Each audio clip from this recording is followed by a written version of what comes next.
Is a vision screening really as good as a comprehensive exam? Visual screenings are great and they have their value for what they are. Most people will show problems in a visual screening that allow them to go in and get checked at an eye doctor, so you make sure that those problems are being caught. The issue is that there are a lot of problems that can't be caught. So one common one that we see that might miss in a visual screening by just like reading an eye chart at 10 or 20 feet is if you're farsighted. Now, a lot of people don't know the difference between farsighted and nearsighted. It's very complicated. Can I see far if I'm farsighted, or is it the opposite? Basically, with nearsighted people, we catch them easier because when they look at distance, things are blurry. So when you look out and you're looking down a road when you're driving at a sign, or when you're looking down the street, things won't appear crystal clear if you don't have glasses or contacts and you're nearsighted.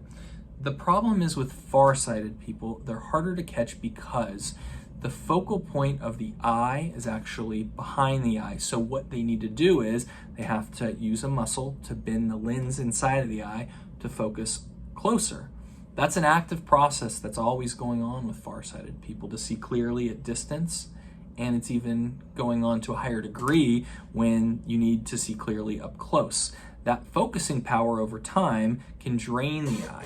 When we're young, we have plenty of focusing power. We have around 18.5 units. We use about up to 3 units, okay? So we have this huge reserve. But what happens is, if you're really farsighted and you get close to where your reserve is, you can notice either blurry vision, but more often eye strain, headaches, tired eyes, vision that kind of comes out and in. There are a lot of symptoms associated, or if you have a really young kid, they might not be able to tell you because they don't know that that's not normal. What they're going to exhibit is just a really hard time using their vision all the time. So what you want to do with these kids is, really with any kid that hasn't been to an eye doctor, take them in. The first recommended trip to an eye doctor is about at 6 months, but I recommend for any school-age kid, take them to the eye doctor, get a quick reading of their prescription. We can do it in 30 seconds to a minute. It's so quick. And with just that piece of information, you can avoid, years of problems in school down the road. So in summation, even if your kid is okay during a visual screening, take him in if he's never, him or her, ever been into an eye doctor, and have them checked. Just a cursory check, and then and we can tell you, yeah, this is fine, or maybe there's a hidden problem that you're not seeing.